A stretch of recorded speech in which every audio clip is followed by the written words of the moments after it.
What if the games you skipped years ago are actually the ones you'll remember long after finishing everything else?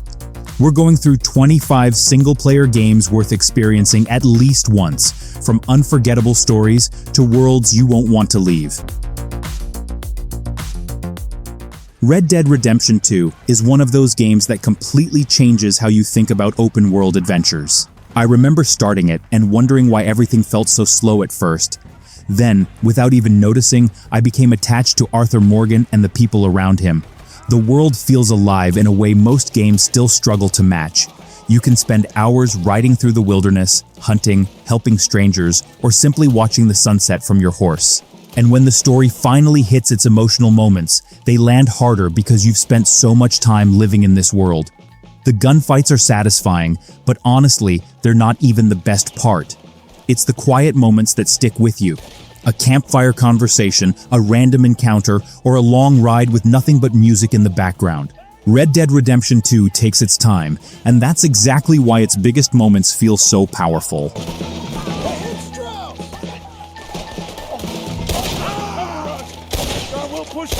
The Witcher 3. Wild Hunt has a strange way of making side quests feel more important than the main story. I went in expecting another massive fantasy adventure, but the smaller stories became the moments I remembered most. You might leave a village expecting a quick monster hunt, then discover a situation with no perfect answer. Sometimes helping someone creates another problem, and walking away can feel just as painful. That uncertainty makes Geralt's journey feel surprisingly human. The world itself also rewards curiosity. You can follow a random path, find a ruined house, and suddenly stumble into something completely unexpected. Combat isn't perfect, and the movement can feel awkward at times, especially early on. But once the story grabs you, those flaws become much easier to overlook. What really sells The Witcher 3 is the feeling that your choices actually matter. Even after dozens of hours, there's still another strange story waiting somewhere beyond the next hill.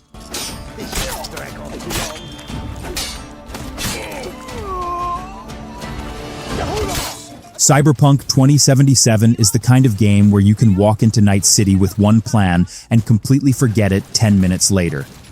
The first time I really got pulled in, it wasn't during a major mission. It was while driving through the city at night, with neon signs everywhere and random events happening around me. That's when Night City started feeling like a place instead of just a map. The story gets even better once you start seeing V's situation unfold, especially the relationship with Johnny Silverhand. Their conversations can be funny, uncomfortable, and surprisingly emotional. Combat gives you plenty of freedom too. You can rush in with weapons, sneak through a building, or turn an enemy's own technology against them. Some systems and bugs still show their rough history, and the driving isn't always perfect. But when Cyberpunk 2077 clicks, it creates moments that are incredibly hard to forget. It's messy in places, but there's something special hiding underneath all that chaos. Ghost of Tsushima is one of those games where I sometimes forgot I was supposed to be following the story. I'd stop riding across the island just to watch the wind move through a field of flowers. Then, a distant smoke trail would catch my attention, and suddenly I'd be exploring another forgotten corner of Tsushima. Playing as Jin Sakai feels especially satisfying because his journey isn't just about becoming stronger. He's slowly forced to question the samurai code he has always trusted. The combat makes every fight feel deliberate, especially when you're facing a group of enemies and switching tactics on the fly.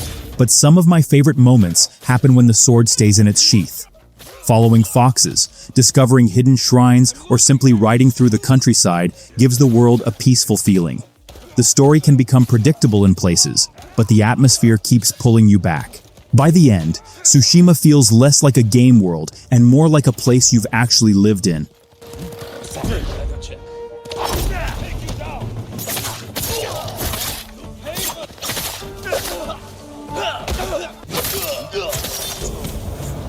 God of War Ragnarök surprised me with how much it focuses on the relationship between Kratos and Atreus.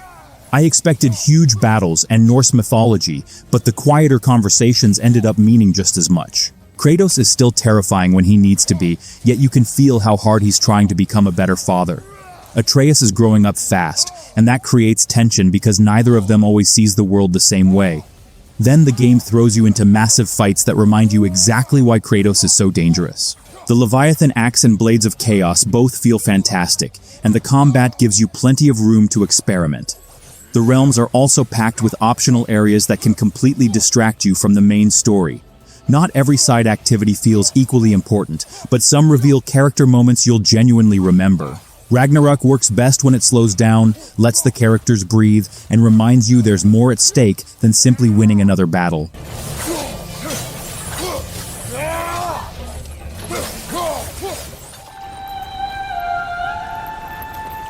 Black Myth Wukong immediately caught me off guard with how good its combat feels once you stop trying to rush every fight. Playing as the Destined One, every encounter feels like a test of patience, timing, and knowing when to take a risk. The bosses are easily the highlight, because you can walk into one feeling confident and get humbled within seconds. Then you finally figure out its patterns, land that perfect combination, and suddenly the fight feels completely different. What I really like is how the game keeps its story mysterious. You don't always get everything explained directly, so paying attention to the world and its characters makes the journey more interesting. The environments also have plenty of hidden paths and strange discoveries that reward curiosity. Some exploration and combat systems can feel rough around the edges, but the atmosphere, enemy designs, and boss encounters make it easy to keep going. Black Myth Wukong doesn't need to hold your hand. It lets you discover its world at your own pace.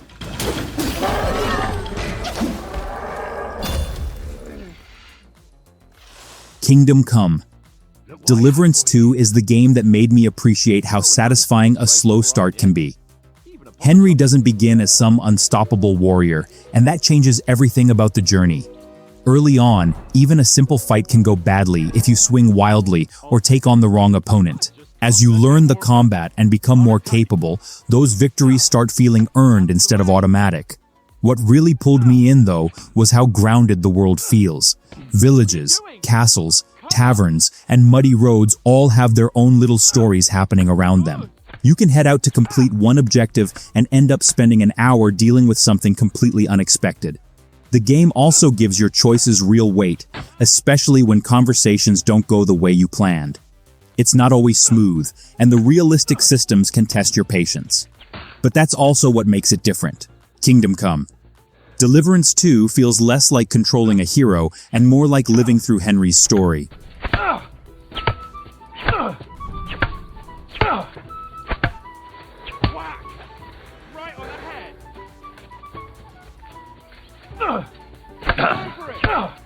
Clair Obscur Expedition. 33 is the kind of game that can look beautiful one minute and leave you genuinely uncomfortable the next. I went in expecting a stylish role-playing game, but the atmosphere pulled me in almost immediately. The world feels mysterious because there's always something you don't fully understand yet. Then the story starts revealing pieces of its characters, and suddenly those strange details carry much more weight. Combat is where the game really stands apart. It's turn-based, but you're not just picking an attack and waiting. Timing your dodges, parries, and counters makes every encounter feel more personal. When you finally learn an enemy's rhythm, surviving a difficult fight feels incredibly satisfying. The characters also give the journey its emotional center, especially when their personal goals start colliding with the larger mystery. Some systems take a little time to fully understand, but that's part of the fun. Clair Obscur Expedition. 33 rewards patience, curiosity, and paying attention to the details most games would leave in the background.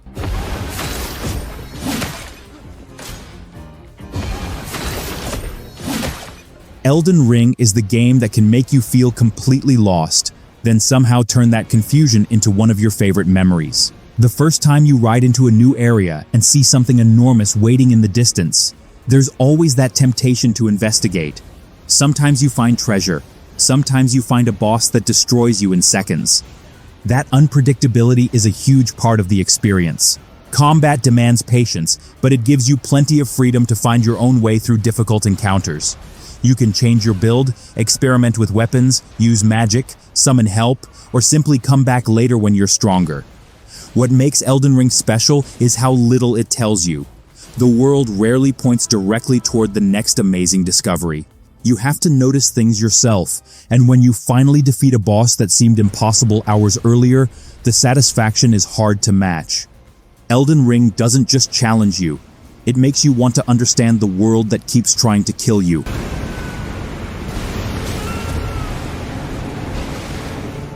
Baldur's Gate 3 is the game that made me stop asking, what am I supposed to do?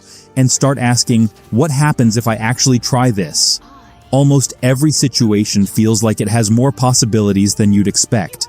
You can talk your way through trouble, sneak around it, fight your way out, or make a completely ridiculous decision and somehow discover a new path. The companions are a huge reason the journey works so well. They don't just follow you around, they have their own personalities, problems, and opinions about the choices you're making. Sometimes you'll agree with them, and sometimes you'll wonder why they're still traveling with you. Combat also rewards creativity, especially when you start using the environment instead of relying on basic attacks. A plan can go perfectly, or fall apart in the funniest possible way. The sheer number of outcomes can feel overwhelming at times, but that's also the magic. Baldur's Gate 3 feels like you're creating your own adventure instead of simply following one.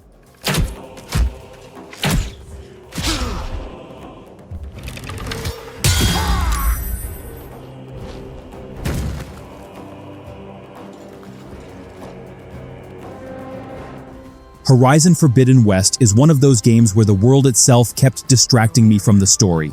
I'd be riding across the landscape as Aloy, spot something strange in the distance, and immediately change direction to investigate. Then I'd find a massive machine, an abandoned structure, or a hidden area that made the detour completely worth it. The machine fights are still the biggest highlight for me. Taking down a huge enemy isn't just about hitting it until the health bar disappears. You start looking for weak points, removing components, and figuring out which parts you can use against it. The Forbidden West also looks incredible, especially when you're exploring its underwater areas or climbing through massive ruins. Aloy's story can get a little heavy with exposition, and some dialogue takes longer than it needs to.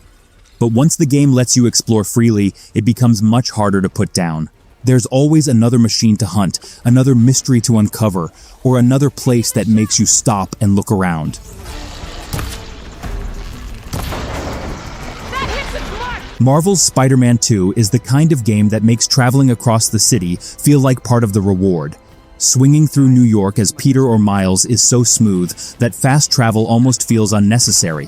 One minute you're heading toward a mission, and the next you're diving between buildings just because you can. Having both Spider-Men also gives the game a nice change of pace. Peter feels different from Miles, and switching between them keeps the combat from becoming too predictable. Then there are the moments when the story puts them together, and that's where the game really shines. Some of the biggest set pieces feel like you're playing through a superhero movie, but you still have control over every move. The story isn't perfect, and some side activities can feel repetitive, especially after you've spent hours cleaning up the map. Still, the movement, combat, and character moments make it incredibly easy to enjoy. Spider-Man 2 understands something simple. Being Spider-Man should feel fun, and this game absolutely delivers that feeling. Spider-Man, help!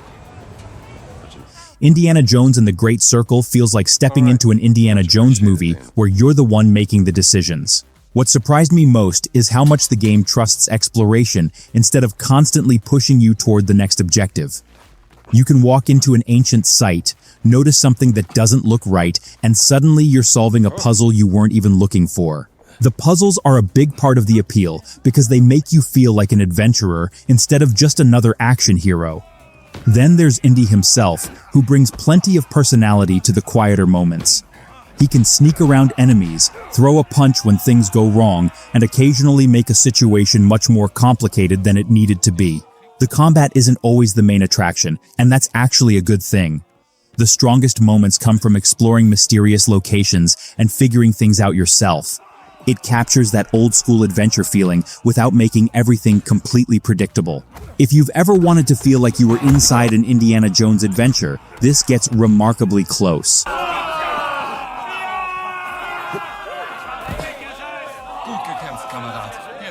Uncharted 4. A Thief's End feels like the kind of adventure you start for the action and end up staying for the characters. Nathan Drake has already been through more than enough, so watching him get pulled into one final treasure hunt gives the story a different kind of weight. The climbing and exploration are familiar, but the environments are so beautifully designed that I often wanted to slow down and look around. Then the game throws you into a chase or shootout, and everything suddenly becomes chaotic. What really stands out is the relationship between Nathan and Sam. Their history gives the adventure a personal reason to keep moving forward, instead of making the treasure the only thing that matters. There are plenty of cinematic moments, but some of my favorite scenes are surprisingly quiet. A simple conversation or a small detail can tell you more about Nathan than another massive explosion. It's not the most unpredictable story, and you can see some twists coming. But the characters, pacing, and sense of adventure make it a fantastic final chapter. Way to go, Sully. Still got it. Come on. Right behind you. Days Gone is a game I appreciate more the longer I think about it. At first, the world can feel rough around the edges, and Deacon St. John isn't exactly the easiest character to warm up to. But once you start spending more time on that bike, the whole experience begins to click. Fuel becomes important, weather can change your plans, and suddenly, a simple trip across the map feels like a real journey. Then you hear that terrifying sound of a freaker horde nearby, and everything changes. Watching hundreds of them move together is still one of the most memorable sights in the game. You can try to fight them, run away, or carefully set up a plan before they notice you. I also like how Deacon's story slowly becomes more personal as you learn what happened before the outbreak. The pacing takes a while to get going, and some missions become repetitive. But if you give it time, Days Gone turns into a surprisingly engaging survival adventure that feels better the deeper you get.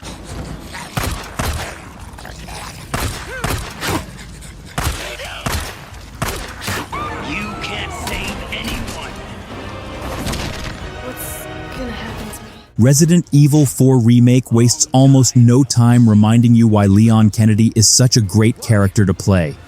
From the moment you enter that isolated village, the tension starts building, and the game keeps finding new ways to make you uncomfortable. What I love most is how every fight feels like a problem you have to solve. Ammunition is limited, enemies can surround you quickly, and sometimes the smartest move is simply getting out alive. The remake also keeps that strange mix of horror and action that made the original so memorable. One moment you're carefully exploring a dark room, and the next you're fighting for your life against something completely unexpected. Leon's interactions with the other characters add some lighter moments without killing the atmosphere. The pacing is excellent too, constantly changing the kind of danger you're facing. Some sections lean more toward action than horror, but the variety keeps the adventure moving.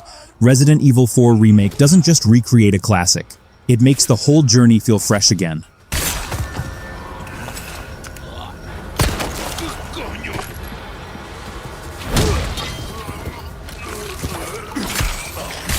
Alan Wake 2 is the game I'd recommend when you want something that feels completely different from the usual action-adventure. From the opening moments, it creates this unsettling feeling that something is wrong, even when nothing is happening. You follow Saga Anderson through a strange investigation, while Alan's story takes you somewhere even more surreal. Switching between their journeys keeps the mystery constantly changing, and just when you think you've figured something out, the game gives you another reason to question it. The atmosphere does a huge amount of the work. Dark forests, empty streets, strange buildings, and unsettling sounds make simple exploration feel dangerous. Combat can be tense because resources aren't always comfortable, so running away can sometimes be the better choice. The story can also get confusing if you try to understand every detail immediately. I actually think that's part of its charm. Alan Wake 2 isn't afraid to leave you with questions, and some of its strangest moments are exactly the ones you'll remember afterward. Death Stranding is the kind of game that sounds strange when you explain it, but somehow makes perfect sense once you're playing it. At first, carrying packages across empty landscapes can feel almost too simple. Then you start planning a route around mountains, rivers, steep cliffs, and dangerous areas, and every delivery becomes its own little story. I didn't expect the quiet moments to be so enjoyable either. Walking through a huge landscape with nothing but the sound of your footsteps can feel surprisingly relaxing. Then the game suddenly reminds you that you're not alone, and the tension changes completely. What really makes Death Stranding memorable is the feeling of connecting isolated people and rebuilding a broken world. Leaving behind equipment or structures that another player can use gives the experience a strange sense of community. The story is definitely weird, and some scenes can be much longer than they need to be. But if you're willing to slow down and accept its unusual ideas, Death Stranding becomes an experience that very few other games can replicate. Metro Exodus surprised me by how much I enjoyed simply being outside the tunnels. After spending so much time underground in previous Metro games, stepping into those open environments feels like a huge change. But the world is still dangerous, and you quickly learn that every trip needs some planning. You might start exploring an abandoned building for supplies, only to hear something moving nearby and realize you're not alone. The weapons also feel more personal because you can modify them to fit the situation, but resources aren't unlimited. Sometimes you'll have to decide whether a fight is worth wasting ammunition. What really stuck with me is how each location feels different. The desert, forests, and frozen areas all have their own atmosphere and threats, almost like separate survival stories connected together. Your choices can also affect how certain characters and situations play out, which gives the journey more weight. The pacing isn't always perfect, and some sections feel slower than others. Still, Metro Exodus creates a tense, atmospheric adventure that rewards players who take their time and look beyond the obvious path. Control Ultimate Edition is the game that made me enjoy being completely confused. From the moment Jesse Faden enters the Federal Bureau of Control, almost everything feels slightly wrong. The building keeps changing, strange objects have impossible powers, and nobody seems willing to explain what's really happening. Instead of getting frustrated, I found myself wanting to investigate every room and read every strange document I could find. Then, the combat kicks in, and Jesse becomes ridiculously fun to control. Throwing objects with telekinesis, launching enemies across rooms, and combining powers with gunplay makes even basic encounters feel creative. The oldest house is also designed like a giant mystery, with hidden areas that reward players who pay attention. The story can get pretty confusing, especially when the game starts mixing reality with supernatural ideas. But you don't need every answer to enjoy it. Sometimes the mystery is the reason you keep moving forward. Control Ultimate Edition feels like stepping into a bizarre nightmare and realizing you actually want to see what's behind the next door.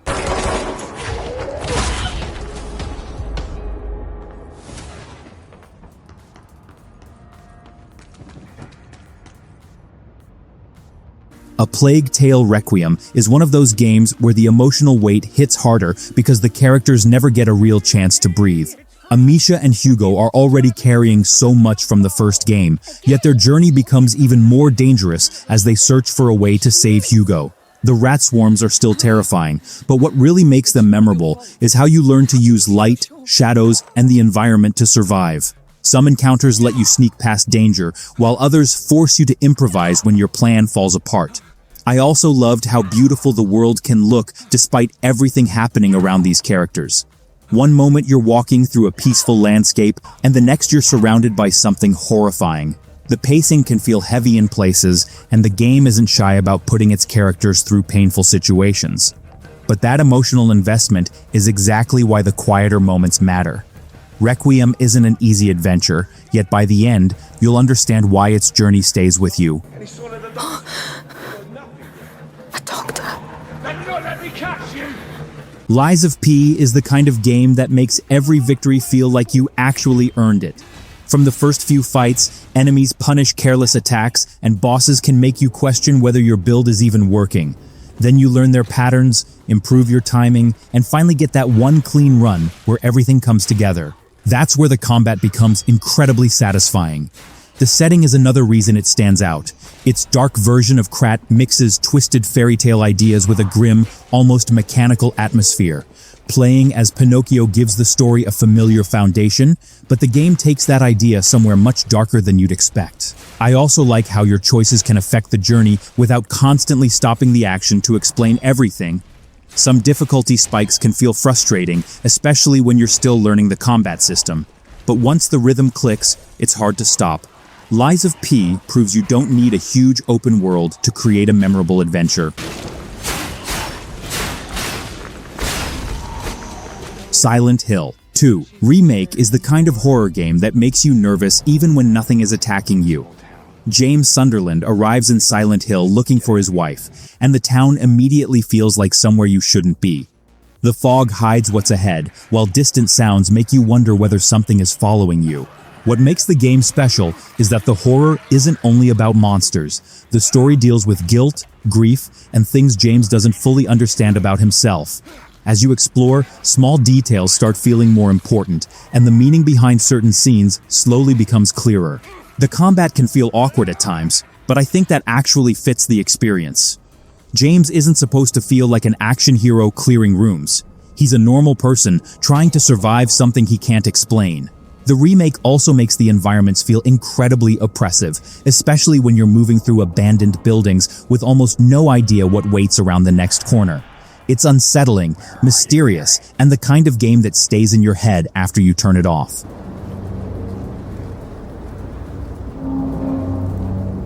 Disco Elysium is the game that made me realize you don't need traditional combat to create incredible tension.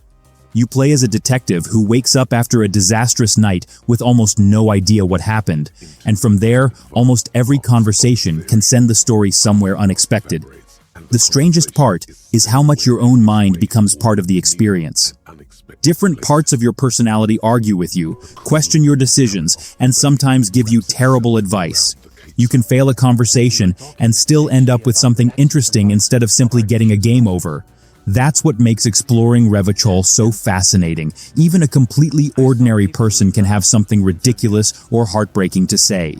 The writing can be dense, and the game isn't afraid to slow down for long conversations. But if you enjoy stories where your choices genuinely shape the character you're becoming, it's incredibly rewarding. Disco Elysium doesn't give you a sword or a gun and tell you to save the world. It gives you a broken detective and asks what kind of person you'll make him. Written by a young communard who was killed on the barricades during the Coalition landings. The story goes that he wrote it on the last night of his life, keeping watch from the barricades in the middle of the night. I don't have the whole thing committed to memory, but there's a line in it I think about sometimes. Batman Arkham City is the kind of game that makes you feel like Batman within minutes, gliding across the city, dropping into a group of enemies, and disappearing before they even know where you went is still incredibly satisfying. The combat is easy to understand at first, but as you unlock more abilities, fights become much more fluid and creative. What really makes Arkham City special, though, is the atmosphere. The city feels dangerous, mysterious, and packed with things worth investigating. Then you have the story, which throws Batman into a situation where almost every major villain seems to have something going on. The side missions are worth your time too, especially because some of them introduce characters and moments that feel completely separate from the main adventure. It's an older game now, and some movement systems show their age, but the core experience still holds up remarkably well. Even after all these years, Arkham City remains one of the best examples of how to make a superhero game feel genuinely powerful.